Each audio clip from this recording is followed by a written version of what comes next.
Hello students, कैसे हैं आप सब लोग। उम्मीद करती हूँ सब अच्छे होंगे और स्वस्थ होंगे। मैं Meena Rana ICT virtual class में आपका स्वागत करती हूँ। स्टूडेंट्स, हम पढ़ रहे हैं क्लास 6 की हिंदी व्याकरण में हम पढ़ रहे थे वर्ण विचार। जैसा कि आप जानते हैं, प्रीवियस लेक्चर में हमने यहाँ पर अतिरिक्त वर्ण पढ़े, साथ में हमने यहाँ पर संयुक्ताक्षर पढ़ा और रॉ का प्रयोग, रॉ का संयोग आप कैसे करते हैं, ये हमने यहाँ पर प्रीवियस लेक्चर में पढ़ा था। तो यहाँ पर आप देखिए, अतिरिक्त वर्ण होते हैं हिंदी वर्णमाला में दो, ड़ और ढ। ठीक है। अब ढ और ढ में क्या अंतर है, देखिए ये जो वर्ण है इनका उच्चारण करते समय आपकी जीभ जो है मूर्धा को तो स्पर्श करेगी, लेकिन वो तुरंत नीचे आ जाएगी। ठीक है, जैसे आपने कहा ड़। ठीक है, इसके बाद यहाँ पर ढ, तो ढ, ढ में आपकी जीभ थोड़ा सा रुक करके नीचे आएगी, लेकिन ढ बिल्कुल आपने एकदम से मूर्धा पर स्पर्श करना है और नीचे अपनी जीभ तुरंत से ला देनी है। तो दोनों का उच्चारण इस प्रकार से किया जाता है। तो यहाँ पर हमने कुछ शब्द देखे जो ड़ और ढ से मिलकर बना होता है। संयुक्ताक्षर की हमने यहाँ पर कल की क्लास में बात की थी कि संयुक्ताक्षर क्या होते हैं। तो इससे पहले आपने पढ़ा था संयुक्त व्यंजन। संयुक्त व्यंजन में हम क्या करते हैं, एक स्वर रहित व्यंजन और एक स्वर सहित व्यंजन को मिलाते हैं और उससे आपको एक नया वर्ण मिलता है, एक नए वर्ण का यहाँ पर निर्माण होता है।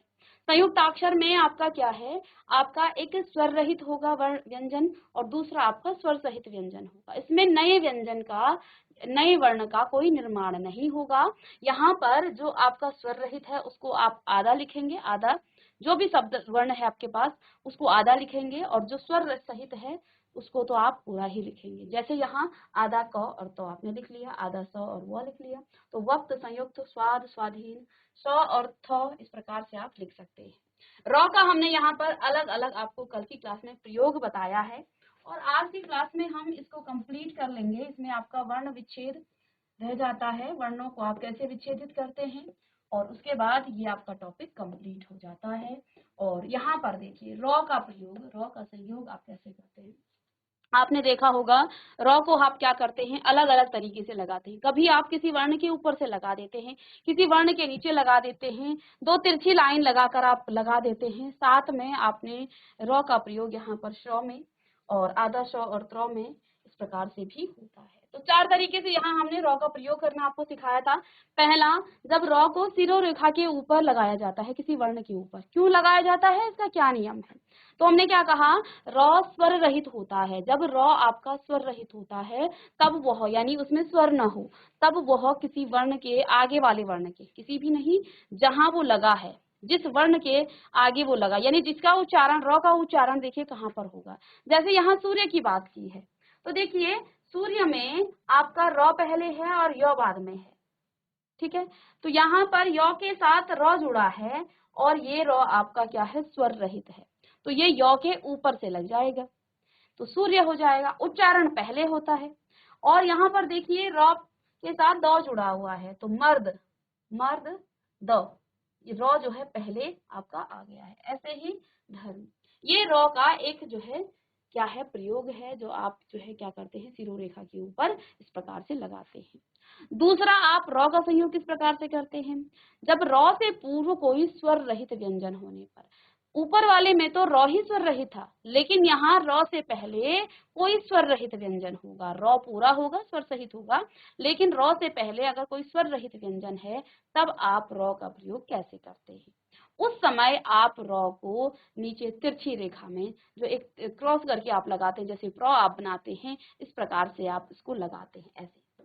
ठीक है, तो अब यहाँ पर देखिए, ये तो आपने संयुक्त व्यंजन में भी पढ़ा कि त आपका स्वर रहित है और इसके साथ जब रॉ जुड़ जाता है तो ये त्र बन जाता है, ये आपने संयुक्त व्यंजन में भी पढ़ लिया था। बात करते हैं आगे। यहाँ पर देखिए र क आपका स्वर रहित है और र आपका स्वर सहित है, तो इसको क्या लिखा जाता है, क्र। देखिए क आपको लिखा तो यहाँ आपने पूरा है, लेकिन उच्चारण देखिए क्या करते हैं हम, क्र, क आधा उच्चारण करेंगे और र आपका पूरा उच्चारण होगा, क्योंकि क आधा है। ठीक है, ऐसे ही चक्र हो गया। यहाँ पर क स्वर रहित है और र आपका स्वर सहित है, प्र होता है। प यहाँ लिखा तो पूरा है, लेकिन प का उच्चारण आधा है, क्योंकि यहाँ पर हमने स्वर रहित प की बात की है। ठीक है, तो ये दोनों चीजें हमें सिखाता है, एक तो पढ़ना और दूसरा लिखना। ठीक है ना। ये दोनों चीजों को आपको यहाँ पर अवगत कराता है। तीसरा यहाँ पर हमने नियम पढ़ा था ट्र, इस तरह से जब हम यूज करते हैं आपने देखा होगा र इस प्रकार से ही प्रयोग किया जाता है, जैसे आपने ट्रक और ट्रेन। तो ये कहाँ कहाँ प्रयोग होता है, सब जगह नहीं होता है। ये जो है सिर्फ ट स्वर रहित और ड के साथ जब र का संयोग होता है तब जाकर के ये ट्र या ड्र बनता है, तब हम बोलते हैं ट्रक, ट्रेन, ड्रम, ड्रामा। ठीक है, इस प्रकार से आप बोलते हैं। तो यहाँ पर इनको आपने जिन्होंने नोट नहीं किया है प्रीवियस लेक्चर में, वो भी नोट कर लें। और अब लास्ट में यहाँ पर श, हमने यहाँ आपको अंतिम क्लास में तीनों ही सौ में अंतर बताया था। चलिए कोई बच्चा बताएगा मुझे 300 100 तब तक मैं आपको ये बता देती हूँ। जिनको आता है वो हैंड रेज करके और मुझे इन तीनों सौ में अंतर बताएं। तो यहाँ पर आप देखिए चौथा नियम क्या है, जब आप तालव्य सौ में र जुड़ने पर वो श बनता है। ये आपने किसमें, ये आपने संयुक्त व्यंजन में भी पढ़ा था। और सौ के साथ जो दंत्य सौ है उसके साथ र जोड़ने पर वो आधा श और त्र बनता है। ये सारे नियम आपने पढ़ लिए थे। ठीक है, GIC बरोती वाला। Good morning ma'am. Very good morning बेटा, क्या नाम है आपका? महनाज। महनाज। महनाज कौन सी क्लास के बच्चे हो आप? 7th। 7th के हो। चलिए महनाज, कल की क्लास में आप गए?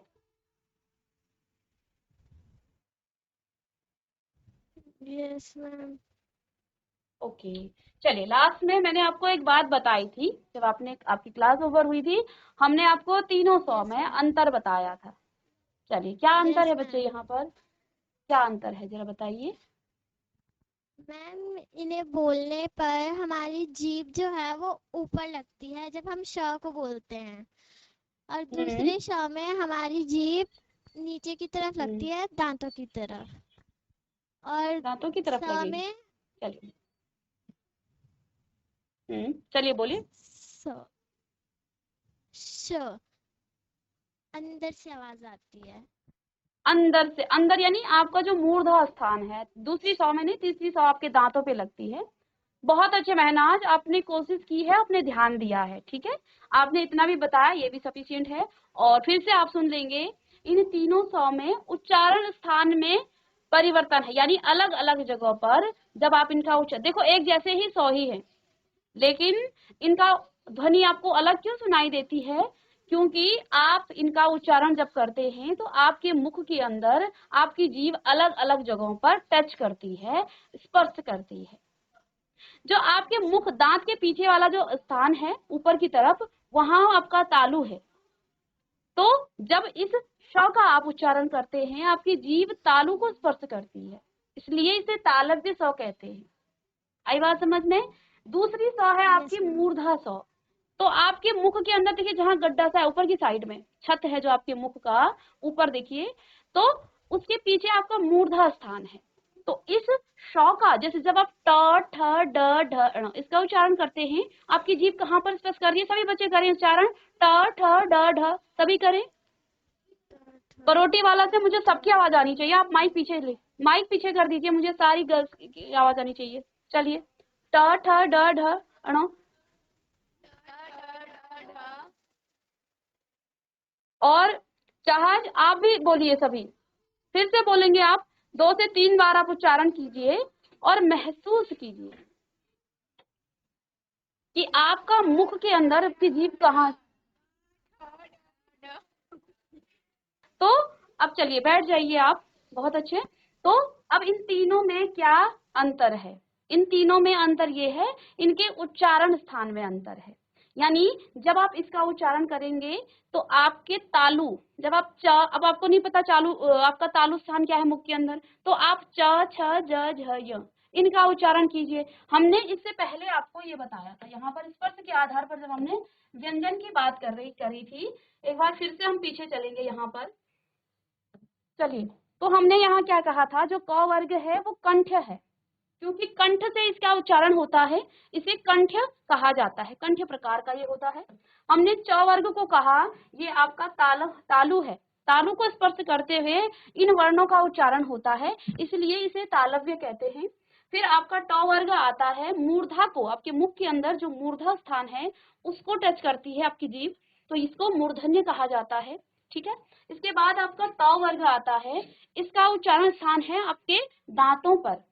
त थ करिए सभी, त थ द ध न करिए, सभी बच्चे करेंगे मुख से त थ, और महसूस भी करना है, आपकी दांत को आपकी जीभ महसूस वो टच कर रही है, ठीक है। और अब देखिए प वर्ग, जब आपने प फ ब भ म, अब देखिए आपकी जीभ, आपके होंठ जो है एक दूसरे को स्पर्श कर रही है, इसलिए इसका उच्चारण स्थान है ओष्ठ और इसे कहा जाता है ओष्ठ्य, ठीक है। अब मैंने आपसे कहा कि ये जो स है ये तालव्य स है, ये जो स है ये मूर्धन्य स है, और ये जो स है ये दंत्य स है। इन तीनों का नाम है, इसका तालव्य है, इसका मूर्धन्य है और इसका है दंत्य, ठीक है। अर्थात जब इस स का उच्चारण करेंगे तो उस स्थान को वो टच करेगी आपकी जीभ जिस स्थान को टच इस वर्ग को करने में, यानी कि च छ ज झ य और श, एक ही स्थान पर ये टच करेगा, ठीक है। तो ये है इन तीनों में अंतर। सभी बच्चों को समझ में आया? जीआईसी जहाज, चलिए। Good morning ma'am. Good morning. My name is Sunil Kumar. आपको समझ में नहीं आया? मैम आया। और किसको समझ में नहीं आया? बता नहीं। चलिए आप मुझे बताएंगे, आप आपको समझ में आ गया, बहुत अच्छा।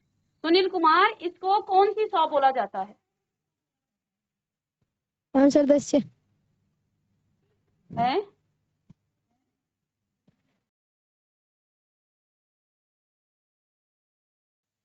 आप ना थोड़ा माइक दूर रखिए, आपकी आवाज बहुत तेज आ रही है, ठीक है। चलिए सुनील कुमार बताइए, आपको समझ में आ गया है? चलिए। वाला सो कौन सा क्षेत्रफल वाला? षटकोण वाला, ठीक है, षटकोण वाला, ठीक है, षटकोण वाला है ये। मैम नहीं। क्या वाला है? मैम सलजम वाला। तो ये तो बच्चे पढ़ते हैं, छोटे बच्चे पढ़ते हैं, नर्सरी केजी में पढ़ते हैं, ये सलजम वाला, ये षटकोण वाला, ये सफेरा वाला, क्योंकि उनको ये चीजें समझ नहीं आती हैं, ये तालव्य क्या होता है, मूर्धन्य क्या होता है, तो उनको उनकी भाषा में बताया जाता है। अब तो आप क्लास 7th में चले गए हैं, अब ये षटकोण और इसको छोड़िए, कुछ और चीज हमने बताई है वो बताइए, आपको समझ में आया? आप पहले थोड़ा आगे आइए कैमरे के सामने। चलिए सुनील कुमार बताइए, और वो भी आप ठीक नहीं बता रहे हो, षटकोण वाला है।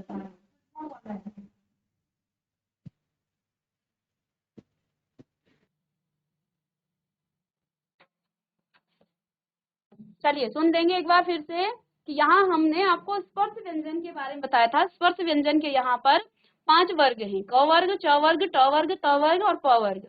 और क वर्ग, हर वर्ग में 5 वर्ण होते हैं, हर वर्ग में 5 वर्ण होते हैं। इस क वर्ग का उच्चारण आपके कंठ से होता है, उच्चारण करके देखिए, क ख ग घ अंग, च छ ज झ, ये आपके तालु को स्पर्श करेगा।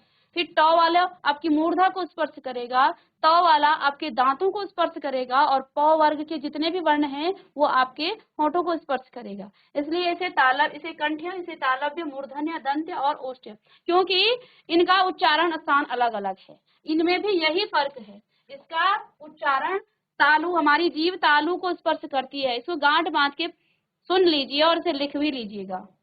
इसका उच्चारण, इसे तालव्य स कहते हैं। ये आपका क्या है? मूर्धन्य स है, जो कि आपकी श का उच्चारण आप किससे करते हैं?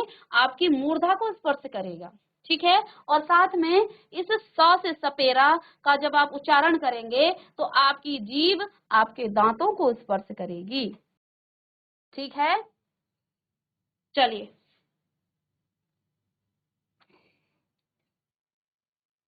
आगे बढ़े, समझ में आया सबको?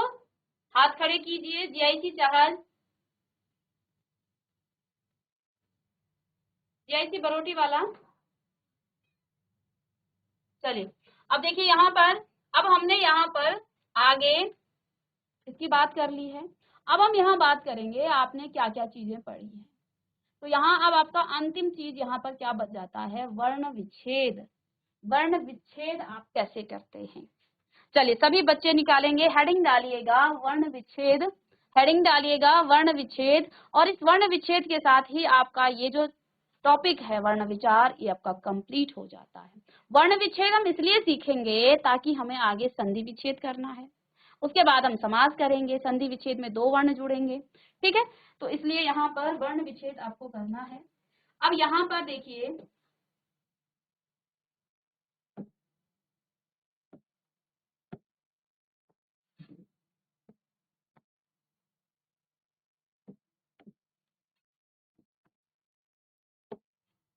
एक शब्द है यहाँ कलम। चलिए कोई बच्चा मुझे बताएगा कलम का वर्ण विच्छेद आप कैसे करते हैं। बहुत इजी है, ये तो आपको आता होगा। चलिए एक बच्चा बताइए, इसे तोड़िए इस शब्द को, बरोटी वाला या जीआईसी जहाज। कौन बताएगा, जल्दी बताएं बेटा, टाइम हो रहा है आपका। चलिए बहुत अच्छे, बरोटी वाला से हैंड रेज हो रहे हैं। चलिए कलम का बहुत इजी है, बहुत तोड़ना है इस शब्द को। चलिए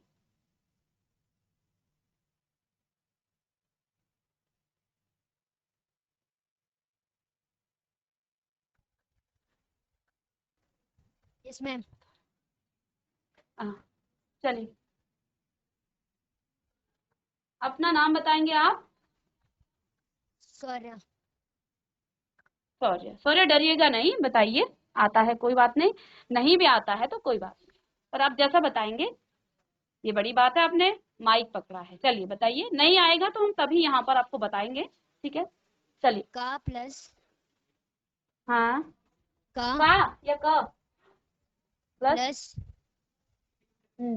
ला ल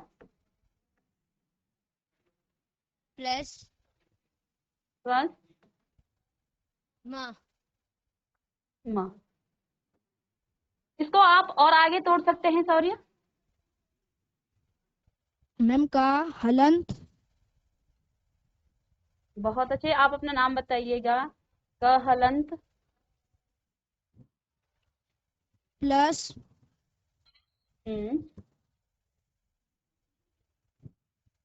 अ बहुत अच्छे, अ plus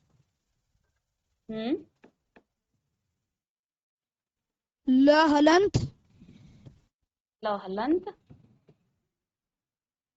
plus plus plus plus, हाँ प्लस कर दिया मैंने, धन कर दिया। अ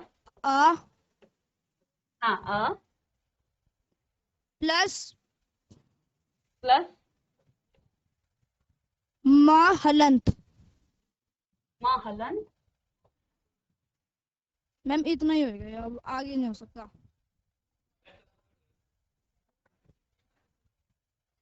आप अपने प्लस नाम बताइए। Ma'am plus Aarush.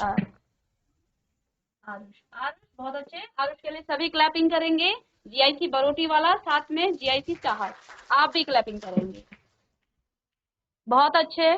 तो यहाँ पर देखिए जीआईसी बरोटी वाला ने क्या कहा है, हमने कलम का वर्ण विच्छेद किया है, ठीक है। तो यहाँ पर क हलंत, अब इस क में अ का स्वर जुड़ा है, ये व्यंजन है, और व्यंजन को भी हम तोड़ सकते हैं, इसमें अ का स्वर जुड़ा है, ल में भी अ का स्वर है, मो में भी अ का स्वर है। एक छोटा सा मैं और लेती हूँ यहाँ पर, जैसे मैं काल की बात करूंगी, तो देखो यहाँ इस क को हलंत के साथ आप कर देंगे, इसमें आ की मात्रा जुड़ी हुई है, तो यहाँ आप आ लिखेंगे, तब जाकर के ये का बनता है, क हलंत के साथ और धन आ, और धन यहाँ पर ल हलंत के साथ धन अ।